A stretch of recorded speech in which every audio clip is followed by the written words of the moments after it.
Hello, everyone. Welcome back to Battle of the Brands. It is what? Is it episode 5? I 4? think it's episode 4. No, it's 5 because we Is had a it? draft and then we had 2 pay-per-views and then a shared pay. No, that's 4. Yeah, No, one, two. yeah, we Yeah, got this is 5. 5. Yeah. God, we're off to a great start. Um, Yeah, well, it is episode 5 of the Battle of the Brands between myself and Dylan. For those uninitiated, you actually picked a pretty decent time to jump on board if you wanted to, because last show we had Summerslam, which is considered one of the notorious Big Four pay-per-views. And as we all know, after a Big Four pay-per-view, things get shuffled up as things start again and build towards something new and bigger. So I am Corey, and I am over the Raw brand, and that's your sign to pick it up. Oh, cool. I thought you were just gonna. Well, Speak for yourself, Dylan. I am not Corey, and I am the Smackdown brand. And we did a draft last month, or a mini draft last month, and we updated our rosters a little bit. And I feel like it's fair to say that very few of my new roster picks are going to factor into my show this month, because a lot of them are going to be revealed after this week or after this month. So. Oh no, me too, actually. Oh, there you go. That's perfect. Yeah, some of my bigger picks are still out there, in the wild. Haven't come home to roost quite yet. So yeah. For those, like I said, those uninitiated, Dylan and I, a couple of months ago, decided that we were going to try to book the WWE, but a better WWE, using the resources that they were available at the time of January of 2020, so before the big culling that happened in March and April, as we basically drafted our own rosters and have been building our own storylines. Each time we have these shows, we present 4 weeks of television and a pay-per-view for our own brands, and then we leave it up to people who listen to tell us who they think particularly won that time. Dylan, do you know who came away with the most votes last time? Yes. Nobody, because I forgot to put up a poll. That's fair. So, I mean, how are you going to vote on SummerSlam? Neither of us won SummerSlam. I think we both won SummerSlam, really. I think the real winner were the listeners. Yeah. We put on a great show. SummerSlam was a great time for everybody. And, we were able to put aside brand rivalries for one glorious night. It's like those guys who played football in World War I, Oh, yeah. That Christmas Day or whatever. Yeah, we came across the trenches and we had a game of football at SummerSlam. And now we're back to shooting each other in the face. Yeah, back to machine guns. Back to committing war crimes. Yeah, which is what we're great at. We're best at war crimes. God, if only they weren't crimes. Because, God, we would make a killing on this shit. Literally. You know what I'm saying? So anyway, yes. Let's do a real quick before we get started. Let's do a slight recap on who the current champions for our brands are. The Raw brand the Raw tag team titles are being held by Luke Gallows and Carl Anderson. They have held those titles now since basically the beginning of the brand.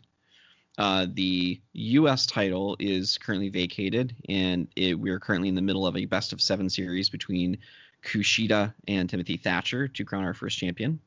The women's champion is Naomi, who has been our champion since basically the beginning as well. And our world heavyweight champion is Chris Jericho, who recently won the title in our last show. And Dylan, what's going on over on Smackdown? Well, let me tell you, what is going on SmackDown? That's a great question, Corey. The women's champion, SmackDown women's champion, is Shayna Baszler, who beat Carmella a couple of months ago, the women's championship. The Intercontinental champion is Brian Kendrick, who I think has been the champion since we started the show, which is what, 5 months? This is the 5th one, so this is going to be month 5. The tag team champions are the Undisputed Era, and the heavyweight champion is Adam Cole. So they've been champions since we started the show as well. So not a whole lot of title changes on my brand. I don't know why he said it like that. So real quick, I guess we can go ahead and get right into Raw if you're good with that. I'm good to go. All right, cool. So week 1, Raw goes live. We have the pyro, we have the entrance music. That I actually don't know what the Raw intro music is right now. I just think it's that still awful Papa Roach song. Probably. Is it not the AC/DC song? They have an AC/DC song? Yeah, but not a good one. So not an AC/DC song then. Well, I'm going to say that there are AC/DC songs that aren't good. I'm implying there are AC/DC songs that aren't good. Well, yeah, if you listen to this Raw theme, I'm pretty sure that the Raw theme is AC/DC, and it's not one of their classic songs. Let's put it that way. Let me take a look. Actually, now I'm curious. Okay, let's play on the show. What's the worst that could happen? Yeah, we get pulled. But fuck them. It's not like it's not like we're breaking in the big bucks anyway. So wait, SmackDown also has an AC/DC song? Oh, maybe that's what I'm thinking of. Is this it?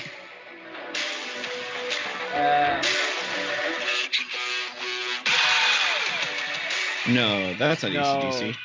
That's not AC/DC. Maybe I'm thinking of SmackDown then. Yeah, because this is something by a band called Skillet. Skillet? They're butt rock. Oh, I missed butt rock. So SmackDown. Yeah, SmackDown must be AC/DC.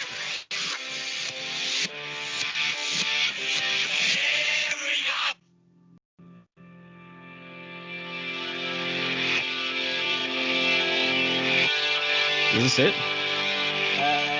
Sounds backwards. Oh, maybe it is backwards. Oh, it is backwards. Because this is someone who posted it illegally with a link to where to download it illegally. What?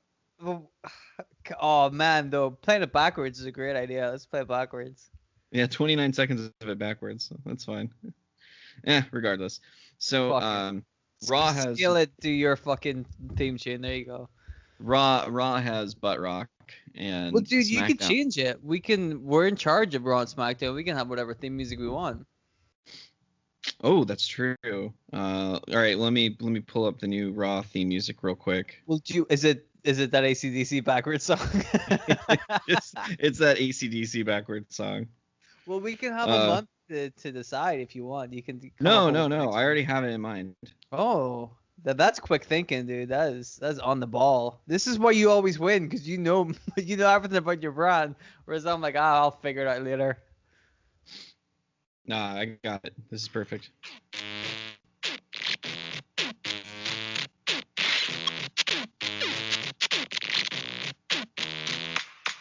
One, two, three, four, five, six, Pokemon. Pokemon. 1, 2, 3, 4, 5, 6, Pokemon. Pokemon. Who you gonna vote for? Barack Obama. Who you gonna vote for? Barack Obama. 1, 2, 3, And Raw is live on the air. What was that? That is a song by a man who refers to himself as Lemon Demon. Oh, I know Lemon Demon. Oh, yeah, my he God. still puts out music, by the way. That's a classic, though. That's 1, 2, 3, 4, 5, 6 Pokemon. All right. Well, you want to hear what my theme tune is? Absolutely. All right. I don't know if I'll keep this bit in. This is maybe just for you and me and our own amusement. Google or YouTube Smash and Grab by Sick Animation. It's only like 20 seconds long, whatever. Okay. Oh, no, there's an ad for... Oh, it's in Spanish for State Farm. Okay. Well, I went to the store to try to get some food. Had to park my truck in a weird neighborhood. I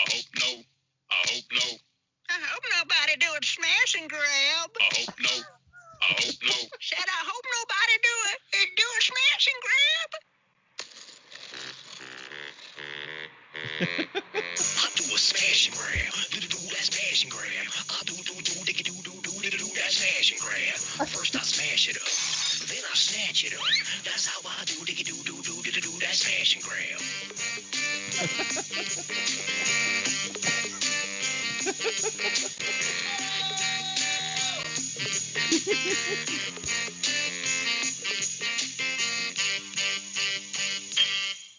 That's my theme music. That's amazing. I've got other ideas now. Yeah, maybe that'll change by next week. You guys have to stick around and find out. Who knows? Anyway, So Raw goes live with a recap of SummerSlam. We see Timothy Thatcher take a lead in the best of 7 series. Montez Ford win a ladder match to decide the new number 1 contender for the world title. Naomi has retained her title successfully again, and there were shenanigans in the main event that led to Chris Jericho retaining the world title. The cameras cut to the parking lot just as the stable known as Just Business arrive. Just Business is the trio of Chris Jericho, Carl Anderson, and Luke Gallows. They all have their belts, and they're just, having a great jovial time. We cut to the ring. We have our first match of the night. It's going to be Michael Bennett versus Jeff Hardy. Longtime rivals in this one. Hardy and Bennett had a feud to start off the beginning of this program. But Hardy's able to get some good momentum on his side, but Maria gets involved again. Bennett hits a low blow and gets the win. Mike Bennett has had a lot of momentum in recent weeks and has been celebrates with his wife, while Jeff Hardy looks disappointed with himself. We cut backstage, and Naomi's being interviewed about her successful title defense at SummerSlam and how she keeps overcoming the odds. She gets interrupted, though, by Alexa Bliss, who has just jumped ship from Smackdown in a trade that occurred last month between Smackdown and Raw, where we sent Kairi Sane in exchange for Alexa Bliss. She talks about how Smackdown did nothing but hold her down, and that there was favoritism that was shown there to the other members of the roster. But she's on Raw now, and this is supposed to be the land of opportunity. So Eric Bischoff worked it into her deal that she gets the title shot at Fall Brawl against Naomi. Naomi tells Alexa Bliss to stop crying about SmackDown and shows she belongs here. Alexa Bliss just kind of waves her off and walks away. We cut back to the ring again. It's Breezango versus the Lucha House Party. Breezango win a competitive match afterwards. Angel Garza comes out and congratulates Breezango on the win, but he already beat them separately. Next week, though, he's going to make it official when they face him and his new friend. We cut backstage to Eric Bischoff's office. AJ Styles has shown up, and he wants the Good Brothers. At the pay-per-view, Gallows and Anderson handcuffed AJ Styles to the cage, so he was unable to stop Chris Jericho from winning the match. Bischoff tells him that he can't sign off on that because they're the World Tag Team Champions, and their priority is the tag division. He is, however, more than welcome to find a partner and face them as a team, but that's right, AJ Styles doesn't have any friends on Raw. Styles just scowls and leaves a very smirking and full of himself Eric Bischoff.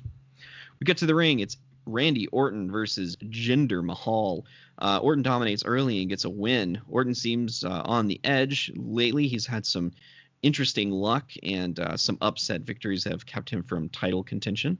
And afterwards, he lines up Jinder Mahal to go for the big punt kick, but some sick-ass rock and roll music begins to play, and it's Drew McIntyre. It's Heath Slater. They're running to the ring. They make the save, and they chase off Randy Orton.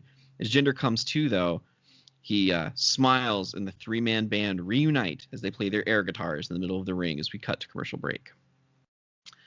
Just Business come out to the ring to address the crowd, and they brag about all the work they've done. They've got the belts. They've got the power, and even tease about maybe adding a woman to their ranks so they can really have all the belts in the Raw brand. Better yet, Chris Jericho brags about having the month off, which leads to Montez Ford coming to the ring. Montez is full of all of his regular swagger and his charisma and personality. Ford reminds Jericho that he won the ladder match at SummerSlam and his title matches at Fall Brawl, so no, Jericho doesn't have the month off.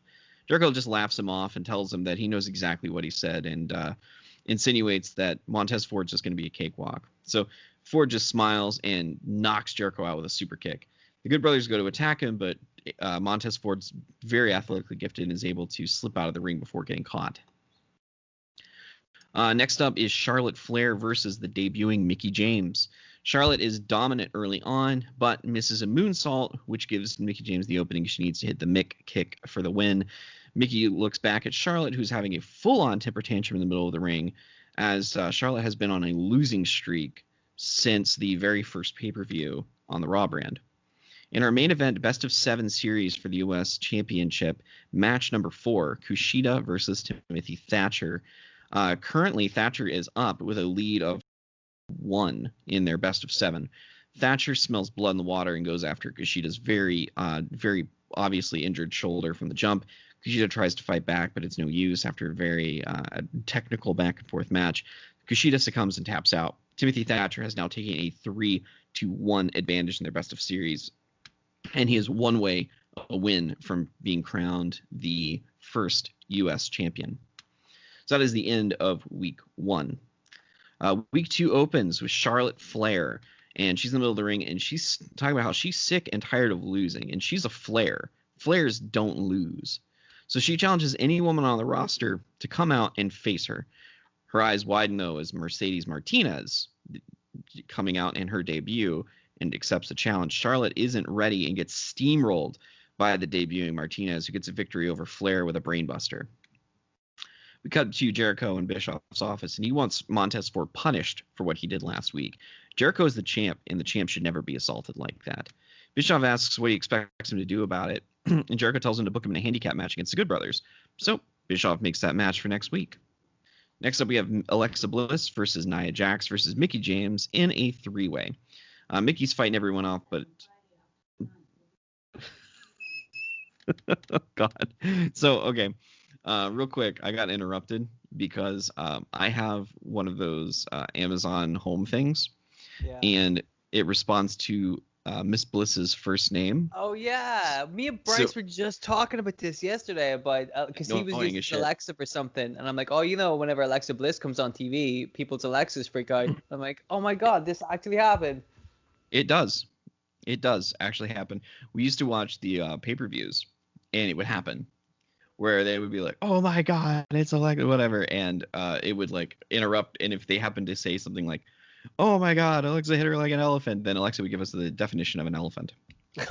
Well, it's good to know that kind of thing, Yeah, absolutely. So for the remainder of this, we're just not going to say her first name.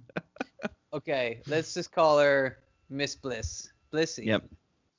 It will be so it is Miss Bliss versus Nia Jax versus Mickie James. Mickey's fighting everyone off, but it's an opportunistic Bliss who pins Nia after she gets taken out with a mitt kick. Bliss celebrates like she just won the Super Bowl, even though she basically stole the victory. Backstage, Charlotte is furious about what happened to her earlier and demands to have that loss struck from the record. Mickie James approaches her and tells her that she knows what she's going through, that she's been having a rough time, and there's no reason to lose her shit over it. Mickie just got screwed over, herself, but she's not, having a temper tantrum and freaking out. So she offers to help Charlotte get back on the right track as a mentor, and Flair reluctantly tells her that she'll think about it. Up next, it's a 6-man Randy Orton and Mustache Mountain against the 3-man band. Orton obviously has no interest in this match and ignores every tag attempt from Mustache Mountain. Eventually, he just abandons the trio as McIntyre hits Tyler Bate with the Claymore for the win. Post-match, Trent Seven asks Orton what his problem is, and Randy just hits him with an RKO outside. 3-man band chases him off before he can do any more damage, and we cut to commercial break. We cut backstage to the parking lot. Montez Ford has showed up to the arena, and he is met at the doors by Gallows and Anderson. They tell Ford that the next week that he has to fight the reigning and defending Raw Tag Team Champions this week. And Ford sighs and says he figured something like this was going to happen. So Ford hits Gallows with a super kick, and a brawl breaks out with Anderson. Gallows is able to recover, and they just beat the hell out of Montez Ford and leave him for dead outside. We have Kalisto versus Jeff Hardy next. Kalisto gets the upset win with a small package, leaving Jeff Hardy just bewildered for the second week in a row with his own performance. We have Kushida and Thatcher being interviewed backstage as they're reminded that Timothy Thatcher now has a 3-1 lead in their best of 7 series for the U.S. title. Thatcher gloats that he knows Kushida's shoulder is now weak and promises to win it all next week.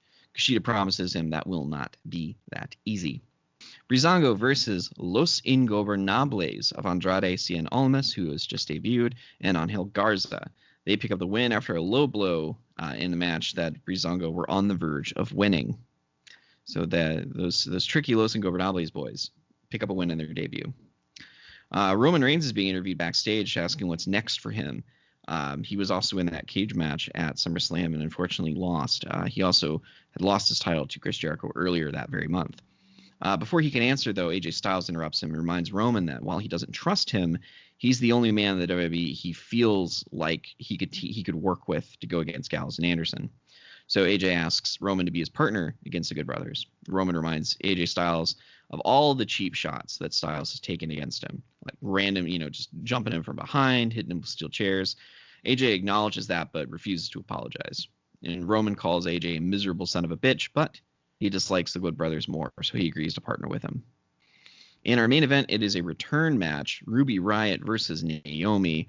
Naomi and Riott have a lot of history together, and it shows that they go back and forth. After some shenanigans, however, Naomi is able to break away and pins Riott with a split-legged moonsault.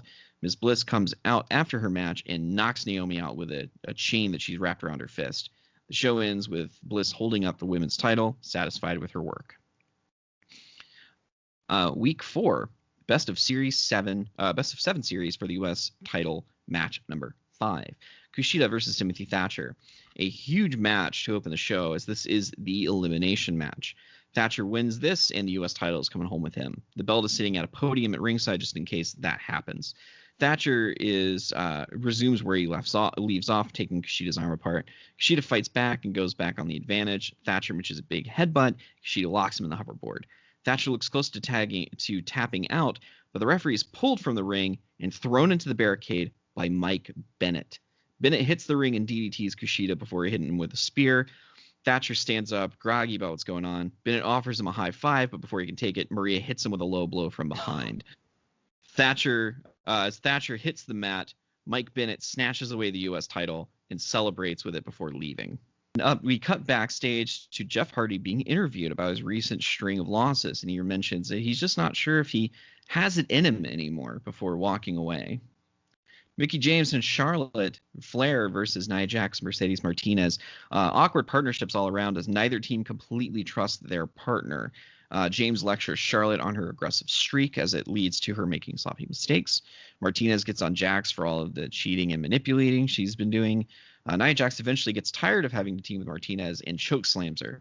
Charlotte sees this happen and pins Martinez for the win, and with that, her losing streak is over.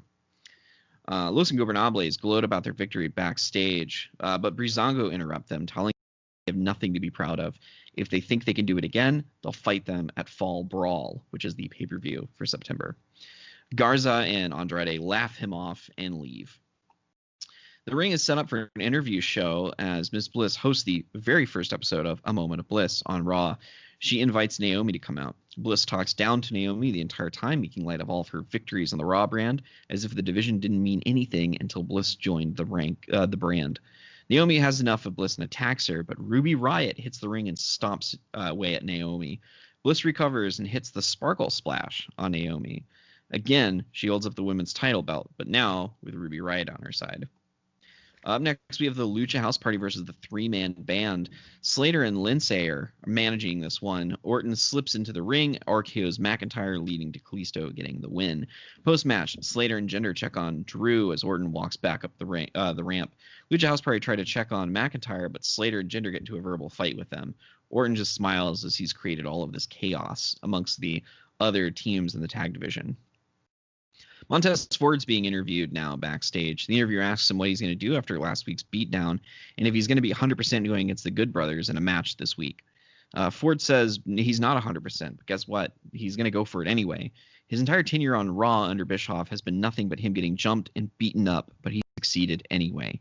Jericho is hiding behind his boys, but he's not going to be able to hide much longer.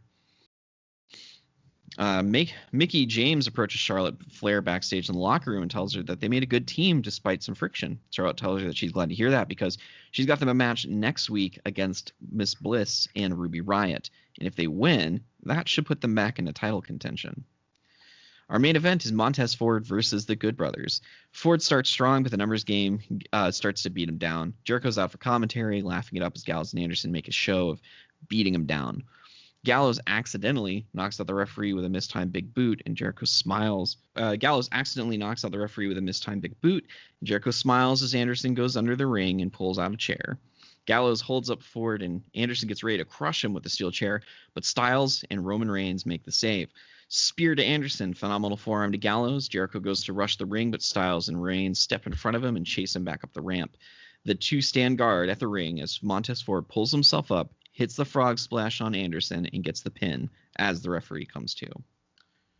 Week 4, Montez Ford is out in the middle of the ring, and he says he's tired of being seen as this underdog.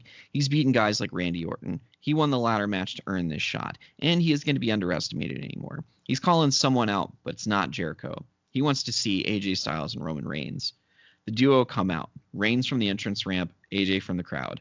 Ford tells the two that they all have history. They were the last 3 guys from the 6-man elimination match that crowned the first World Heavyweight Champion.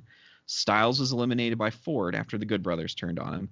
Reigns eliminated Ford to win it all. He appreciated the help last week, but he doesn't want them to interfere in the main event of Fall Brawl. He's beating Jericho on his own, and he's going to become the World Heavyweight Champion.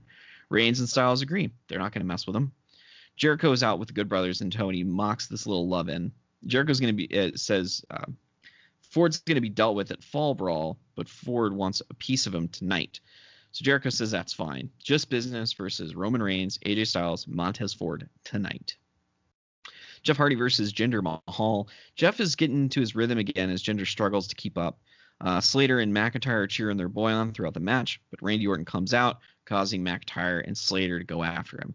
Jeff is distracted by this long enough for Jinder to roll him up for the 3 count. Jeff is once again frustrated with himself as Jinder Mahal celebrates. Naomi's being interviewed now about this new alliance between Miss Bliss and Ruby Riott. She says she's not surprised that once again Ruby has wormed her way into her business. She gives Bliss a friendly warning that Ruby can't be trusted, and then reminds her that she's going to get her payback at Fall Brawl. Next up is Mercedes Martinez versus Nia Jax. Mercedes gets the victory after fighting back from Nia's size and power. Post-match, a masked woman jumps Martinez from behind and leaves her laid out. The segment ends with security chasing the masked woman into the crowd before any more damage can be done. Up next is Mike Bennett. He comes out with the U.S. belt. He tells the fans that for months he's been talking about getting his opportunity and new blood being needed in the WWE. Bischoff offered him an opportunity at SummerSlam, but that wasn't good enough. He had to share his opportunity with Montez Ford and Jeff Hardy, but that's not what he wanted. So now he's made his own opportunity. Timothy Thatcher and Kushida have been fighting for months over this title, and it's all about honor and prestige, and who gives a shit about any of that? The U.S. champion needs to be represented by someone who truly personifies the principles of the United States, seizing your opportunities on your own. So as far as he's concerned, he's the United States champion. If Timothy Thatcher and Kushida want to keep having their little competition, then he'll gladly defend the belt against the winner. So this leads to Eric Bischoff coming out. He tells Mike that he's proud of him for finally getting the lesson he was trying to extol on him, but he worked too hard on that series to just let this happen. So Bischoff's going to allow Mike to keep the belt, but he's not the champion. Kushida versus Timothy Thatcher match 5 is happening at the pay-per-view. Right now, though, there are 2 people who wanted to fight him tonight. Kushida and Thatcher run out and chase Michael Bennett off. Up next is Randy Orton versus Tyler Bate. This one breaks into chaos almost immediately as the 3-man band and the Lucha House Party rush the ring to get back at Orton. Orton is able to slip away only for Hardy to appear behind him and force him back into the fray. Segment ends with Jeff jumping off the top rope into a crowd of wrestlers outside the ring. Up next, Mike Bennett is backstage and he approaches Los Ingobernables and asks if Angel Garza would be his partner tonight against Kushida and Timothy Thatcher. Garza agrees, but only if, after they win, he could spend a night alone with Maria. Michael Bennett punches Garza in the jaw as Andrade laughs.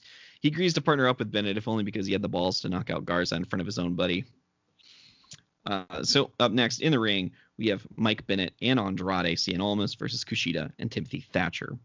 Andrade and Bennett are completely outclassed by Kushida and Timothy Thatcher. However, after some shenanigans from Garza and Maria, they take advantage of Kushida's injured shoulder. Before they can put him away, though, Breezango attack Angel Garza, prompting Andrade to abandon Mike Bennett. Things aren't looking good for Bennett, but Thatcher turns on Kushida after the Japanese star's shoulder keeps giving him trouble. Thatcher locks in his armbar and refuses to let go of the hold as Mike Bennett watches on with a smile. Up next is Miss Bliss and Ruby Riott versus Mickie James and Charlotte Flair. Flair and James are working together much better this week as Bliss is getting worked over. Riot and Bliss are working well together as well and take advantage of a miscue between Flair and James to press the advantage. Flair is knocked off the apron after some miscommunication with James. Riot hits the Riot kick followed by a sparkle splash by Bliss. Post-match, Charlotte checks on James but quickly floors her with a clothesline. She puts James in a figure eight and refuses to let go until security physically pull her off of Mickey. Riot and Bliss are watching on backstage, amused that they are causing so much trouble already. Riot turns to get clocked with the women's belt by Naomi, and Bliss and Naomi brawl through the backstage arena. It's pure chaos in the women's division. And in our main event, Just Business versus Reigns, Styles, and Ford.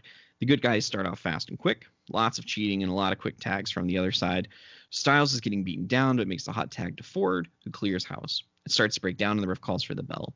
Reigns and Styles and the Good Brothers are brawling through the crowd. Jericho lines up Ford for belt shot. Ford ducks, hits a super kick and the frog splash, and Raw ends with Ford holding up the world title for the camera. So that leads us to our pay-per-view, Fall Brawl. So the pay-per-view card for the night is a scramble match between Jeff Hardy, Randy Orton, Jinder Mahal, Kalisto, Drew McIntyre, and Tyler Bate. Breezango versus Los Ingobernables in a grudge match. Charlotte Flair versus Mickie James in a grudge match. The best of seven series for the U.S. title, match 5, Kushida versus Timothy Thatcher. The Raw Tag Team title match, Roman Reigns and AJ Styles versus the Good Brothers. The Women's Division title match, Naomi versus Miss Bliss. And for the World Heavyweight Championship, Montez Ford versus Chris Jericho. So the scramble match starts us off. It's a wild opening match that sees a lot of big dives and some big like Tower of Doom multi-man kind of moves. Kalisto dives out of the ring and takes out Tyler Bate. Hardy misses the Swanton. McIntyre and Jinder are alone with Randy Orton. Slater is cheering them on. McIntyre lines up Orton, but Jinder Mahal hits him with a low blow. Orton hits McIntyre with the RKO for the win. Slater gets in the ring and asks Jinder what's gotten into him, but Jinder just takes him out with the Colossus. Jinder and Orton shake hands in the middle of the ring. McIntyre starts to stir, but Jeff Hardy slides into the ring and takes the kick from McIntyre. Orton and Jinder leave as Hardy lies limp, and the EMTs rush in as Jeff Hardy gets stretchered out. Next up is Breezango versus Los Ingobernables. Los Ingobernables pick up another hard-fought win over Breezango, and they gesture that they want the belts. Up next is Charlotte Flair versus Mickie James. Mickie and Charlotte start off hot before Flair takes advantage. Flair inevitably gets rolled up while going for the figure four, and Mickie James picks up the victory. James celebrates a hard-fought win, but is cut short as the masked woman from last week slides into the ring and takes her out from behind. James is groggy before she gets dropped with an exploder suplex. Flair gets up and faces off with the masked woman before they share a hug. The woman unmasks. It's Becky Lynch. The pair throw up the the 4 Horsemen 4 signal as they leave Mickie James lying in the ring. Best of 7 series for the U.S. title, Kushida versus Thatcher. Mike Bennett is out on commentary with the belt. Kushida is wrapped up in bandages, and Thatcher continues his strategy. Bennett leaves commentary to mock both men with the belt multiple times, each time causing them to lose focus. Thatcher locks the armbar on Kushida, and Bennett holds the belt up in front of Kushida's face. Kushida is enraged and fights out of the armbar, even though he's in obvious pain. Thatcher tries to go for it again, but Kushida isn't allowing it. Kushida hits Thatcher with a wild baseball-style punch, and Kushida picks up the win. Kushida has made it 3-2 and lives to fight another day. Mike Bennett acts like he's not impressed before he leaves with the belt. For the Raw Tag Team titles, Roman Reigns and AJ Styles versus the Good Brothers. The Good Brothers cut off the ring and gang up on Styles. They know AJ very well, and they exploit that knowledge. Desperation Pele kick buys them some time, though. So AJ gets a hot tag to Roman, who clears house. He hits a Superman punch on Gallows, lines him up for the spear. Anderson tries to jump him from behind with a belt, but AJ hits him with a phenomenal forearm. Roman hits a spear on Gallows. 1, 2, 3, new tag team champions.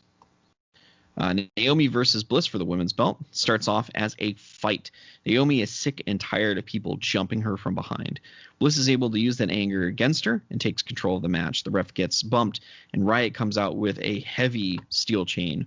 She tosses it to Alexa, but it goes over her head, and Naomi catches it. Bliss is begging Naomi off as Ruby tries to sneak up from behind her. Naomi turns and knocks Ruby out with that heavy steel chain. Miss Bliss tries to take advantage of this distraction, but turns around and gets knocked out too. The referee sees all of this as he comes to and sees that Naomi's holding that steel chain and calls for the bell. He throws the match out. In our main event for the World Heavyweight title, Montez Ford versus Chris Jericho. Ford gets off to an early advantage with a lot of speed, a lot of athleticism, and Jericho just cannot keep up. Jericho hits an eye poke, and the veteran presence takes over. He spends a lot of time working Ford's ankle to cut his speed and athletic prowess down. Ford attempts to make a comeback, but that ankle injury slows him down. Jericho makes a mistake going for a line salt. Ford fights through the pain and goes on a bit of a run. He hits a super kick, but then his ankle gives out. Slowly, he climbs to the corner and pulls himself up, and he's in obvious agony. He stands up on the turnbuckle shakily, but it takes too long. Jericho recovers and catches Ford as he comes down for that frog splash with a code breaker. 1, 2, 3. Jericho retains. Fall brawl ends with Montez Ford looking up at Jericho as he leaves the ring heartbroken. Jericho is absolutely spent. Okay. You know what? I first off the bat, what I'm going to say is thank you for making the upcoming polls much easier for people to vote in my behalf with your choice to push Jinder Mahal. People are going to be like, well, Corey's positioning Jinder Mahal at the top of that roster, so that's the end of Raw. That's what people are going to very much for that. I appreciate that. And you know what? I'm going to return the favor once people hear my storylines. They're going to be like, well, you know what? Looks like Raw is looking pretty good after all. There's like a couple of, I like the Roman Reigns AJ Styles thing because they're not really a tag team, but them coming together to fight against the tag team champions, that makes sense because that's the kind of thing we've seen in like the WWE before. Yeah. These two main eventers who have nothing in common kind of coming together to thwart the evil tag team champions and to put aside differences for the greater good. I like that bit. There's a lot of stuff going on with your show. I like it. You're really good at this. It's frustrating how good you are at this. Thank you. What I did like about your show before you did the little tag team title switch is that you had Jericho and as the heavyweight champion, your tag team champions in a little stable, which is that's what I've been doing on my show as well with the Undisputed Era tag team champions and heavyweight champion. So it's interesting that we kind of went down the same route with the those two major championships. I think that's an old school thing as well. A stable comes in and establishes dominance, and we both kind of went for that. Yeah, it's classic. It's classic Four Horsemen. Right. It's just old school, good old school stuff, and it just shows you how good we are at this whole business. Anyway. You want to hear my show? Absolutely. All right. Like I said, I kind of wrote this like a couple of weeks ago, and also this I might do this like all the time because it's quite fun for me to kind of go back and read my notes while I'm recording the show. You know what I mean? So you get my immediate feedback. And what I like about this is when I wrote it, I didn't write it in any kind of order, which would have been nice. Would have been smart if I had have done that. But no, just matches all over the fucking show. mixed in with the SummerSlam matches I wrote. So now I have no idea what the fuck. So bear with me. There's some good stuff in here, trust me. But you're gonna have to go through a bit to get there. So I think what we'll start off with. I'm gonna talk about the women's division really quickly. The women's champion is Shayna Baszler, as we know. And we also know that Kairi Sane is now a part of the Smackdown crew after being traded for Little Miss Bliss over in Raw. And I also picked Io Shirai in my mini draft from last month. So what I'm going to do This is going to surprise you, Corey. It really is. But what I'm going to do is group Kairi Sane, Io Shirai, and Asuka together. I know.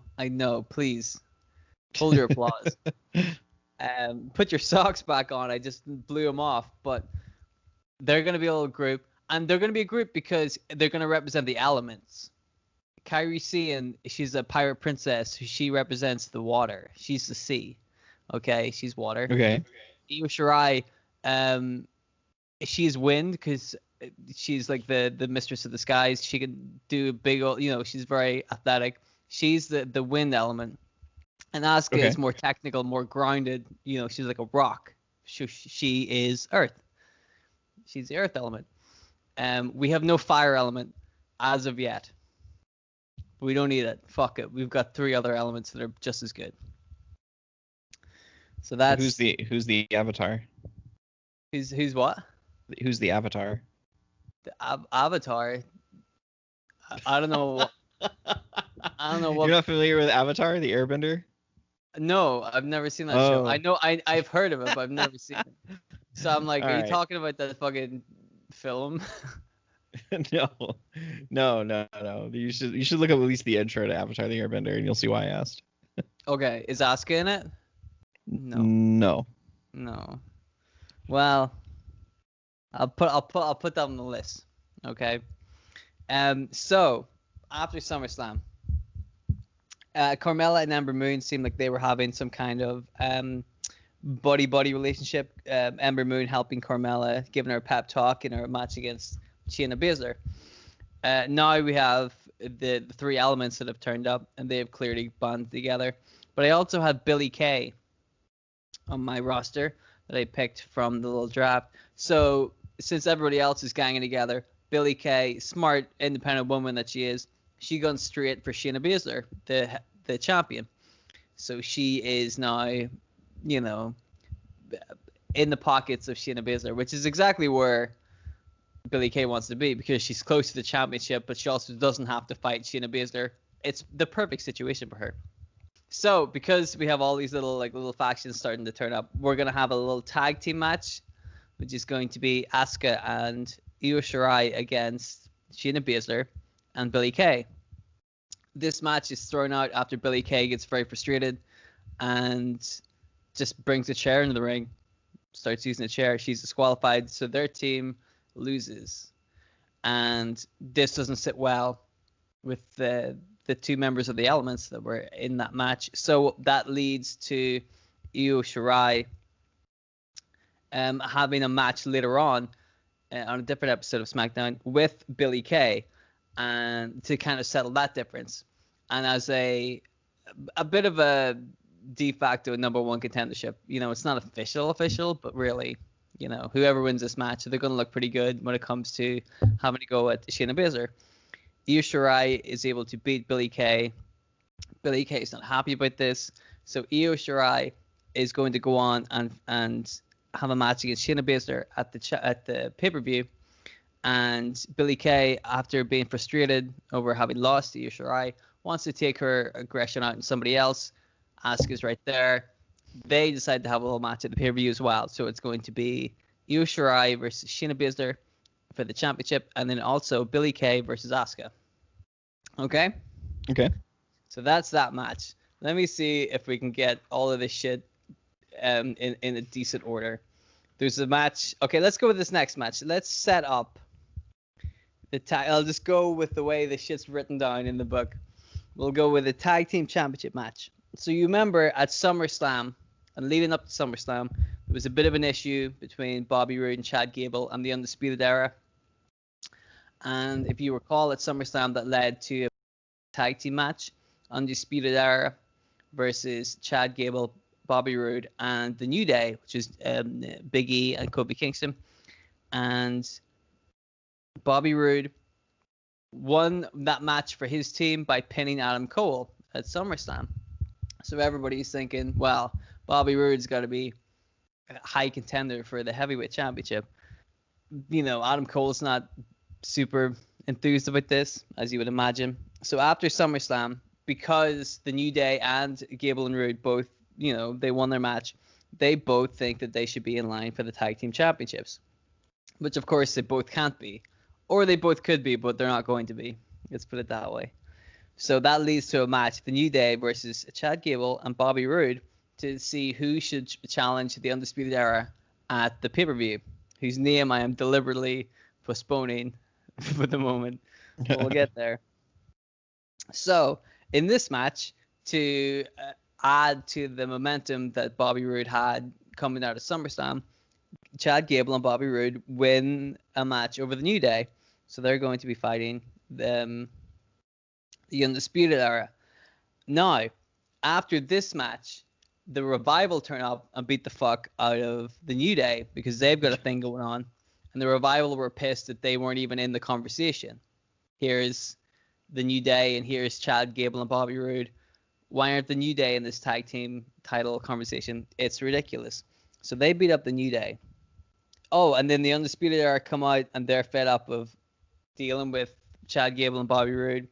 So they beat those guys up too. The next week, Chad Gable is getting ready for a match against Roderick Strong. When, get this right, you're not going to see this one coming. The rest of the Undisputed Era find Chad Gable backstage, beat the fuck out of him. Uh-oh. So the match is thrown out. Nothing you can do about that. Bobby Roode says, you know what? I'll fight all the members of the Undisputed Era if I have to. I'll do it all by myself. And they're tempted by that. They really are. But they decide what they're going to do is, now that Chad Gable has been taken out, the Undisputed Era are feeling a lot better about their chances. And they say, you know what? The match is back on. Undisputed Era versus Chad Gable and Bobby Roode at the pay-per-view. Let's do it. But of course, Chad Gable is injured, so you're not going to have a good time with that. No. So that's the plan. That the tag team match is still scheduled for the pay-per-view. Okay, now we get to my favorite storyline of the month, and when we get to the pay-per-view, I think you'll understand why. It's what I touched upon earlier, the New Day versus the Revival. The New Day and the Revival have been going back and forth for a long time. They've been trying to get one up over each other. It's been difficult. The New Day are trying to, present the power of positivity and the power of pancakes. They're throwing pancakes everywhere. The Revival are pissed off. They're like, this isn't old school wrestling. There were literally no pancakes back in 80s wrestling. This is bullshit. Get rid of this fucking unicorn ass. They're not happy with it. They cut a better promo than that, by the way. I like to think it was just that verbatim. Yeah, they get so flustered. They're like, fucking unicorn, whatever. I gotta go. So there's real heat going on here. As I've already discussed, the Revival beat up the New Day after the New Day fight Chad Gable and Bobby Roode. The Revival say that they did it to make a point. There's no room for clowning around. And they take their craft very seriously. And this is the proof, they're fed up of sitting back and just letting stuff happen. They need to make a change, and they're the people to make that change. And the change is going to be fuck the New Day. I mean, not literally. I think, metaphorically. So the New Day are fed up too. They want this to end as well because they're fed up of getting the shit kicked out of them, right? They like their pancake business, but they're fed up of just the Revival coming and attacking them. So they're like, all right, here's what we're going to do. We're going to have a match at the pay-per-view, and we're going to end this once and for all. The Revival say, that's fine, so long as we can pick the stipulation. And the New Day are like, all right, fucking, I don't care. So the Revival are going to challenge the New Day to a no pancake cage match. which really is just a cage match. It's just there's no pancakes allowed, right? So they're gonna have a good old fashioned cage match. Although of course there's no pancakes allowed. But it's really a cage match, okay? So that's gonna be New Day versus the Revival. Let me see what else we got. How many more matches do we do? 1, 2, 3, 4. So let's do the Intercontinental Championship match. After SummerSlam, Brian Kendrick slipped away with the championship once again over Cesaro. Under once again under some shady circumstances. You know, he kind of slipped away with the belt, but once again proclaims himself to be the greatest Intercontinental Champion of all time because nobody's been able to beat him. Nobody thought he could do it, and here he is, Brian Kendrick, and he's got a jacket, and he's got a cool belt. He is having a great time. Cesaro comes out and says, "Come on, man. We all know I was cheated out of that match. It didn't end the way it should have. Wasn't a clean finish. I should have been champion." Sheamus comes out and says, "Come on, man. I wasn't in that match at SummerSlam at all. That's a travesty. I'm the best wrestler here. My name's Sheamus. I've got other things going for me too. I've got lots of attributes, not just that my name is Sheamus. I should have been in that match. This is not fair." Shinsuke Nakamura comes out because I should mention for anybody who didn't listen to the last episode, Shinsuke and Sheamus were involved in the Intercontinental Championship last month, which is why it got thrown out. So Shinsuke comes out and confronts these guys and says, "Well, this isn't fair because Brian Kendrick sneaked a win over me a couple of months ago, but it was a cheat. You know, my foot was under the ropes. He shouldn't have been allowed. I should be involved in this contendership as well. I haven't got a fair shake either." So they're all arguing about this. Brian Kendrick stands up and it's like, "Listen, all three of you guys are arguing and bitching and moaning. You're complaining about what you want. But nobody ever asks poor Brian Kendrick what he wants." It's not fair, is it? They're all bitching about being an Intercontinental Champion. But nobody ever asks Brian Kendrick what he wants. So they say, "All right, Brian Kendrick, what is it that you want?" And Brian Kendrick says he wants to go home and retire and be the Intercontinental Champion forever and nobody else can have it. So the three guys, they don't agree with that. They're like, "I don't think we can give you what you want, Brian Kendrick. It's a little bit unreasonable." So they, by a 3-1 vote, they managed to book. You can probably guess who the one vote was. By a 3-1 vote, they managed to book a Fatal 4-Way Championship match at the pay-per-view. Intercontinental Championship match: Brian Kendrick versus Cesaro versus Sheamus versus Shinsuke Nakamura. So there you go. Let me see what else we have. Where the fuck is this bit? I'm such a mess. So a couple of months ago, right when I started this, really, I had Kevin Owens and Daniel Bryan locked in combat against each other. They had a lot of prior history. They were fighting to see who would fight Adam Cole to be the heavyweight champion. Daniel Bryan actually cost Kevin Owens his shot at the championship, so they have a bit of history there. And Kevin Owens is pissed. They kind of took SummerSlam off because I only had 4 matches and I couldn't fit everybody on the card. But Kevin Owens, Daniel Bryan, they're still angry. They're still fighting. And this time, much like the New Day and the Revival thing, they need to finish this once and for all. They can't keep fighting forever. That would be ridiculous. Although it would be really easy on my half. You know, if they just fought forever, I'm like, this is, I don't have to book anything. I'll just do Kevin Owens versus Daniel Bryan again. So, once again, they want to fight, but they also have to put a cap on it. They're like, we're going to end this, and we're going to have a last man standing match at the pay-per-view. Because that's the best way to solve a grudge. Just beat somebody up till they can't stand up anymore. It's the best way to do that. So they're going to have a match, Kevin Owens, Daniel Bryan, in a last man standing match with the pay-per-view.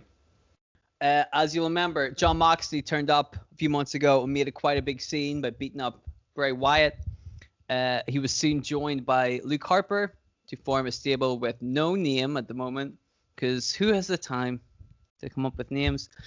Jon Moxley and Luke Harper are joined together, and they're feeling pretty good because they beat the heck out of Bray Wyatt. They scared off Aleister Black, but they also broke Bray Wyatt. That's what they're most happy about. He came out as, sweater vest, kid show TV host Bray Wyatt, and they beat the fuck out of him, which they take as a victory. But, really, it's just them beating up a defenseless old man, pretty much, because he wasn't Swampy Wyatt, he wasn't the Fiend Wyatt, he was just a man. And these two guys got their thumbtacks and their broken glass, and they beat him up, which is unfair. So Moxley and Harper come out. They make it clear that they're declaring war on SmackDown. And they're just going to destroy everything because why not? You know, who's going to stop them? Literally nobody. Bray Wyatt, backstage, he's been beaten up as TV show host Bray Wyatt. And he needs to do something, but he doesn't know what to do. Because Aleister Black won't help him, and he feels helpless wearing his sweater vest. So what he decides to do is he turns up as Swampy Bray Wyatt. So we got Swampy Wyatt with his hat and his rocking chair. And he says, you know what? That's fine.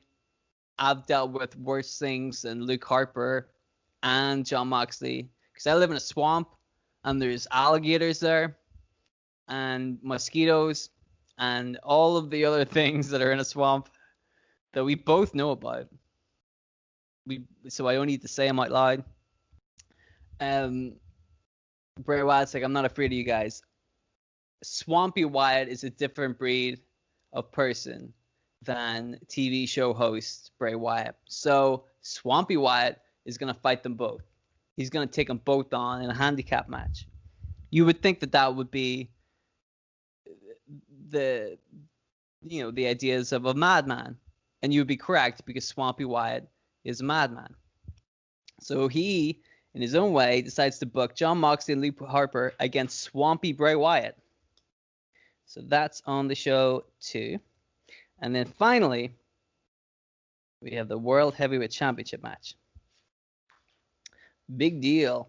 So after SummerSlam, Adam Cole is still riding high, and the Undisputed Era are feeling pretty good about themselves too. Yes, they were beaten in an 8-man tag team match at the show, but that hardly matters. You know, it turns out that the New Day and Chad Gable and Bobby Roode ended up kind of, fighting against each other instead of being smart and coming after Adam Cole. So he's selfishly riding high that he's still a champion, and his two potential contenders are now caught up with other business, with the Undisputed Era as the tag team champions, and also with the Revival.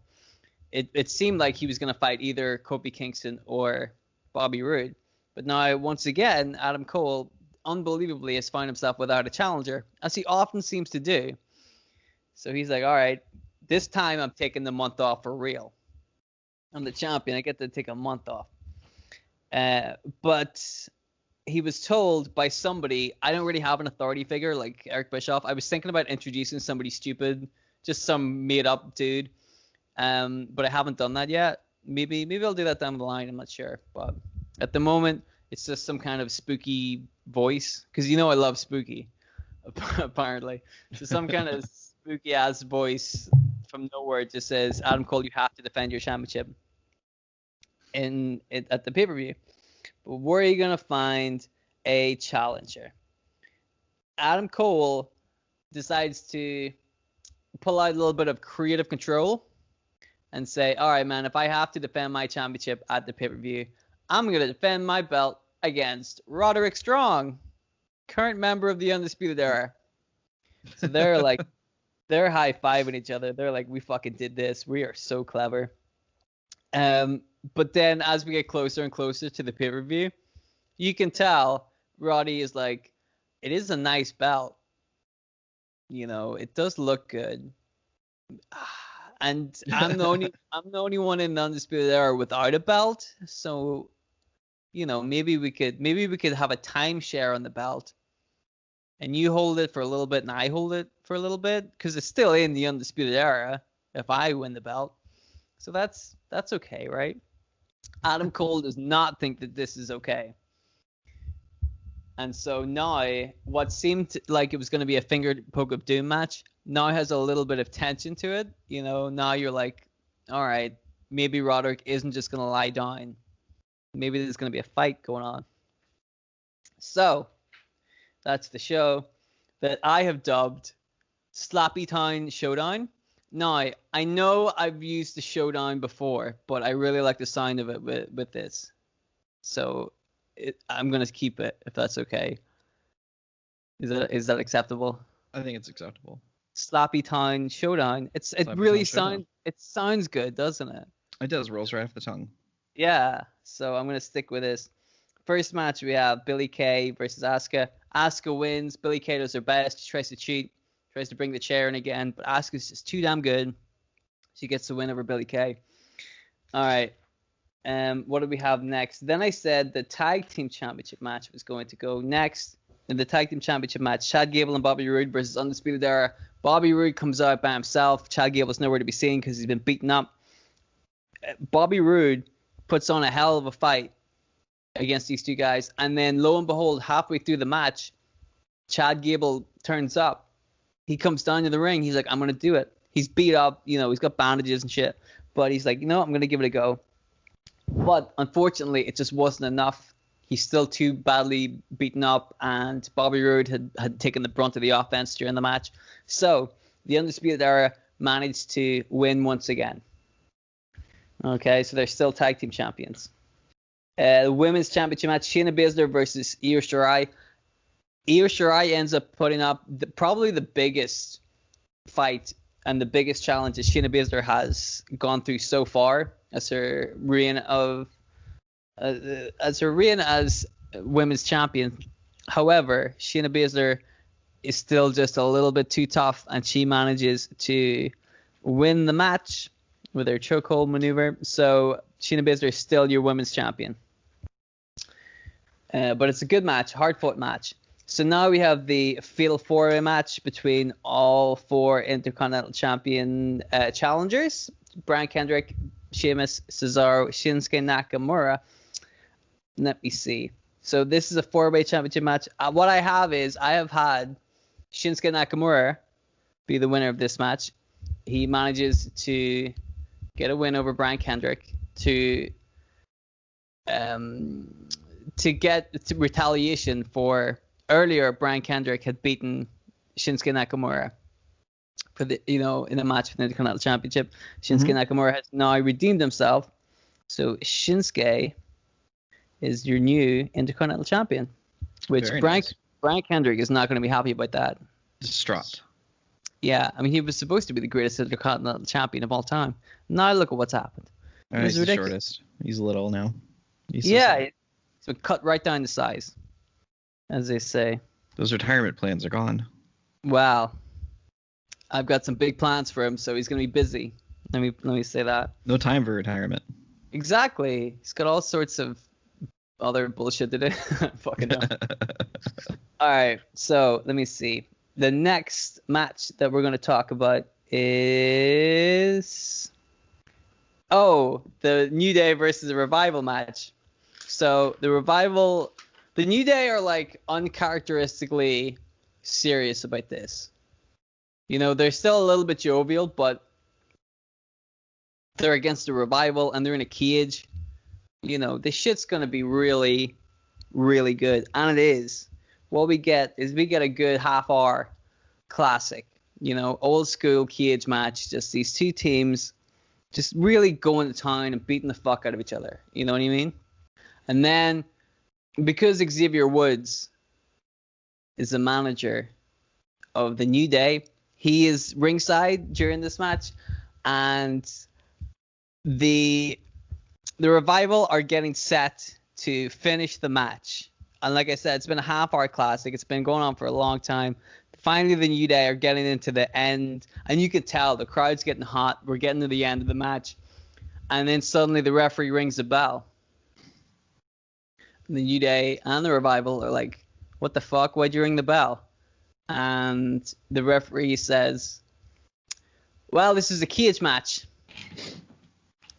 That was no pancakes allowed, and Xavier Woods has been pushing pancakes through the cage, little sections of the cage, and been given Kofi Kingston and Big E pancakes during the match. And as you know, gentlemen, pancakes are illegal.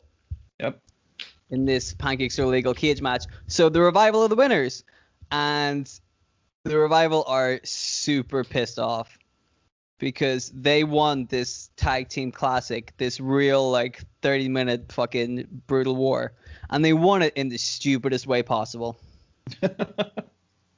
Pancake disqualification. You hate to see it, but there it is. I was so pleased with myself when I came up with that. You have no idea. No regrets, man. No regrets. Let me see. Jon Moxley and Luke Harper versus Swampy Wyatt. That just ends up as a brawl. It just goes out of the arena. They just fight forever. So that's basically a no contest. You know, Swampy Wyatt looks pretty good because it's a handicap match, and he gets the shit kicked out of him, but he doesn't give up. He still fights. He's still going. You know, the match could still be going right now. We don't know. So that's a no contest. Daniel Bryan versus Kevin Owens in a last man standing match. It looks pretty good for a long time, and they get to a point where both men are down backstage. Oh, you know, somebody jumps off a thing. I mean, that's always the way this shit ends, right? Somebody jumps off a thing. Yep. And then they both pretend to be dead for 10 seconds. So this happens, and everybody's like, well, this is going to end in a draw. But it doesn't, because Eric Rowan, who people have forgotten about, turns up and lifts up Daniel Bryan, pops him back on his feet. Daniel Bryan wins the match with assistance from Eric Rowan. So now we have Luke Harper is with Jon Moxley. Eric Rowan is now with Daniel Bryan. The way they were, when was it, last year, the year before, when they were doing their Eco Warrior thing? Yeah. So I like that. So that's going to happen again. So yes, Daniel Bryan wins that, and now he is aligned with Eric Rowan. And now we have the main event, which is going to be Adam Cole versus Roderick Strong. So at the pay-per-view, Cole orders Roderick to lie down, which he does, but he puts his foot under the rope, which the referee catches. So Adam Cole's like, wow, I won in record time. This is awesome. But Roderick is now annoyed because he's like, we should have a fair match. You know, that didn't count. So let's go. Adam Cole's unhappy about this. He's like, no, I don't want to do that. But they just end up slugging each other out, you know, throwing punches, and they end up having a fucking knockdown physical match because of that. Because, you know, Roddy wants to prove himself, and Adam Cole wants to keep his belt. Kyle O'Reilly and Bobby Fish come out to try to get both of them to stop and try to get them to, you know, remain calm and be cool. And in the confusion, Cole rolls up Roderick Strong and gets the 3 count. So it seems as if there's going to be a little bit of tension between all 4 of them. Adam Cole just storms off angrily, and Fish and O'Reilly console Roderick Strong in the ring as the pay-per-view ends. So that's the end of what do they call it? Slappytown Showdown. Yeah, Slappytown Showdown. There you go. I got them. I got all the matches, right? I think I did them all. Yeah, that's the show. So yes, Shayna Baszler is still your women's champion. Undisputed Era is still tag team champions. Adam Cole is still a heavyweight champion, but Shinsuke Nakamura, new Intercontinental champion.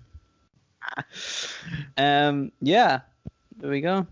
I think I really liked your Intercontinental build this month. I think you did a really fun job with that. I think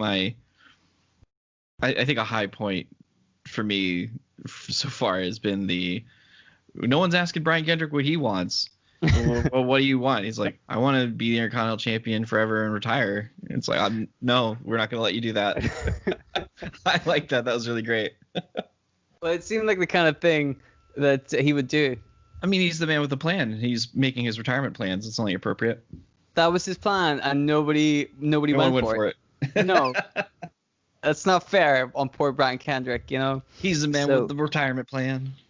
Well, he used to be. Now he has to come up with a new plan. Yeah, he lost his belt to Shinsuke. Is Shinsuke wearing the cat suit in Smackdown?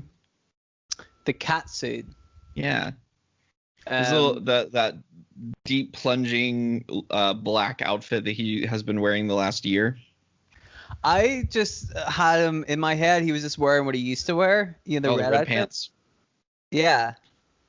See, I can't separate him from the cat suit now. I mean, he could wear a cat suit if he wanted. Next month at cat suit Smackdown, Shinsuke Nakamura wears a cat suit, but it's actually like a furry cat suit. It's actually called Catsuit Catastrophe. Thank you very much. Catastrophe, that's a great one. Thank you. The theme is Cat Scratch Fever by Ted Nugent. But backwards. But backwards. 30 seconds of backwards. Yeah. With a link with a link to an illegal download in the comments. Yeah, the classy way to do things. That's the best way to do it. Okay, so that was both our shows. Is there anything else we need to say about this one? I don't think so, because so I guess the thing is we were kind of a week behind in recording, maybe a little bit more, because that was the September pay-per-view and we're now in October. Yes. So are we doing, well, I guess the question is, are we doing spooky October themed? I mean, you're the spook show, so if anyone's going to make that decision, it should be you. Yeah. Yes, there will be, we'll try to do one at the end of October. Like, the way we've been doing the shows, we try to do them at the end of the month, and technical difficulties screwed me up. So we couldn't really do it at the end of September. So we're doing one at the beginning of October. I hopefully will do one at the end of October as well. Yeah. To make it a spooky Halloween spectacular. Yeah, and then after that we'll have Survivor Series, and for that we're going to try to get John on as well. Yes. So that John can help us decide who, when the brands reunite for one night and go against one another, who wins. That'll be fun though. We get to put together Survivor Series teams. Yeah, dude, I'm looking forward to that. Yeah. And are we gonna have a bullshit Shane McMahon like sends the SmackDown roster to attack the Raw roster? I mean, do you remember those angles when the brand split first started and it's like SmackDown's invading Raw and they're beating people up backstage? Yeah. I wasn't crazy about those. No? I really wasn't, because to me it just seemed kind of silly. Because that was like, I mean, it did give us the great Becky Lynch gets her nose busted and was kind of the birth of the man character. Mm-hmm. But the idea, like, I don't know, I never liked the whole like, oh, I fucking hate you, Bobby Roode, but you and we're gonna put on our matching blue T-shirts and go jump those other people on a show that we're not involved in. Yeah, because I hate them more. Those people I've never interacted with. For some reason, yeah. They're way worse than you. The guy who fucking screwed me over last week. The guy who slept with my wife. Oh, how do you know? See, that's why I you drafted Bobby Roode before me, because I would have had a Bobby Roode serial adulterer gimmick. He would have that big thick mustache he had for that like cup of coffee over on Raw that one time, and his whole gimmick would just be like Bobby Roode tries to sleep with your wife. See, that's just where you and I differ. Yeah, that's my Vince Russo impersonation.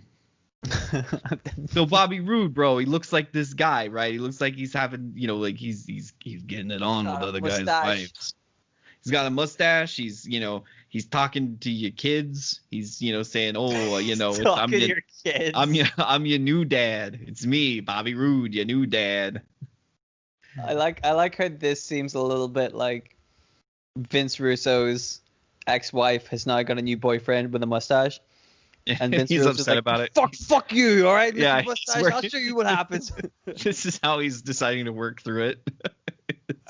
I will tell you, Lori and we developed this when the WWE Network first came around, and I got it. I would watch like old Nitro, and we came up with this idea that Arn Anderson looked like everybody's dad, so we called him Wrestling's Dad, Arn Anderson. Mm-hmm. So it just like Arn Anderson was like, he just looked like he'd like show you like how to throw a good base, like how to throw a fastball, or like he'd pick you up after school and take you to McDonald's, but don't tell your mom I did this kind of thing. Yeah. But then like Lori saw Scott Hall, and we decided that Scott Hall was Wrestling Mom's new boyfriend after the divorce. So like right. he's coming down to the kitchen like after he just spent the night making sweet love to your mom, and he's like eating the last of your cereal out of the box, and he just looks at you, he's like, hey kid, what's up? he's just like wearing his underwear and like an open bathrobe. Yeah. Just like awesome. Thanks. But then like Kevin Nash is your mom's new boyfriend's like best friend who's got nowhere to live. So you're like, well, you just live in this chick's house. Yeah. He's like, oh man, I'm totally with this girl. You can come over and just hang out. So you just like wake up in the morning and like Kevin Nash is just like asleep on your couch and you're like, oh man, I was gonna play Mario. And not even like he's not asleep. He's already woken up. He's just sitting there like doing a bunch of drugs. Like, hey kid, what's up? You're like, I don't like this at all. Bills. You're just like, I just wanted to play Mario. Yeah. Now you've made me an accessory to this. Exactly. I didn't want to be part of this, but there you And go. everybody knows though that Hulk Hogan's everyone's racist uncle. Yeah, I mean, because he is. Yeah, you're just like having Thanksgiving. So let me tell you about black people, brother. And you're like, oh God, no. Yeah, I don't think I need Hulk Hogan to tell me about black people. Thank you very much. That's not the way that this is gonna go. No. I will tell you though that did ruin the NWO for me. I loved Hollywood Hogan just because how fucking great heel he was and bad guy, and it's just like, oh, but he was a racist, so that's why he was so good at it. Right. So in a think way, it was awkward with him and Dennis Rodman. I mean, I'd say a lot of that was awkward. Yeah. Given that Dennis Rodman didn't know how to wrestle and also didn't. How do you think he felt with Booker T calling him the N-word that one time? He's probably fine. Do you think his reaction was like, hey, you can't say that, brother, only I can? No, he was probably like, hey, if a black guy says it to me, then I could say it about a black guy, right? Those are the rules. Yeah. I think that's what he thinks. This is all not staying in. Yeah, we're probably gonna cut all of the racist. We're probably cut the Hogan stuff out entirely. We can keep wrestling Mom's New Boyfriend though. I've always had a soft spot for that. I'm probably gonna leave it all in just for fun. Yeah. I've always did love wrestling's Mom's New Boyfriend. I dig it. Is Scott Hall gonna be on your show? You know what though? I would have put him in there somewhere. I'd have to find somewhere to like. Who would you pair up with Scott Hall as like Scott Hall's this guy's mentor? On your show, I could see Brian Kendrick. Yeah. I could see Brian Kendrick. What about Jinder Mahal? Oh man, that'd be sweet. Would it? Jinder Mahal being managed by Scott Hall. Oh my God, this sounds like a terrible, terrible idea. See, now I thought you would appreciate the fact that I drafted the 3-man band with the intention of like putting them all back together, but have very quickly broken them apart. Right, but at the same time, I can't believe you did that and looked at those 3 guys and were like, who should be on top right here? Jinder Mahal. Well, he's not on top. He's just turned on them. Right, but he got one over on those 2 fucking guys and is hanging out with Randy Orton, who is on top. Randy Orton is not on top. He's pretty close to on top, right? I mean, Randy Orton's sort of an agent of chaos right now. He's not in a tag team. He's not in title contention anywhere. He's just kind of fucking people up everywhere. I know what that's like. And he put Jeff Hardy out. Hit him with a punt. I mean, that's not hard. You'd be surprised. Hardy's been like, for all the shit he's done, he's not had any major injuries in his career. He broke his leg once, but that was in a motorcycle accident. Right, but if I was going to take out Jeff Hardy, I'd just get him drunk and then go, hey, dude, can you pick me something up from, like, the shop down the road real quick? Here's the keys. And there you go. Got him. Did you book the Sheamus storyline with him? It sounds like it, doesn't it? It does. That sounds exactly like the Sheamus storyline. But it makes sense, doesn't it? Sure. It's easy to get him like that. Anyway. Is this the end of the show, or? I think it is. I mean, I could keep talking. Well, yeah, but you don't have to edit this fucking hour and a half long show. That's true. I don't have to edit it. That is very true. Well, I'll tell you what. We'll wrap things up right here for the show. And thank you very much for listening, guys. Hopefully you'll vote for which show you like the best, and we'll be back at the end of the month with a spooky Halloween show. Which I'll probably win because all of my guys are very spooky. Yeah, you do have the distinct spooky advantage going into October. I got the spookiest roster. The rest of the year, nothing. But October. You wait till Christmas where we have the most. Whoever has the most, seasonally appropriate Christmas roster. Oh shit! One of us should have drafted Hector Guerrero for the Gobbledygooker for the Survivor Series. I'm not gonna spoil my plans for Survivor Series. Oh, that's true. October. We still have those mystery draft picks. I didn't debut mine. I don't think you debuted yours either. No, I didn't. Yeah, so that's our mystery draft pick. Maybe it's Hector Guerrero as the Gobbledygooker. So that's something else you guys are just gonna have to stick around and tune in for. It's a surprise. Yep. But yeah, thanks for listening, guys. Really appreciate it. We'll see you in the next episode, I guess. Right? Yep. Have fun. Okay. Bye. We love you.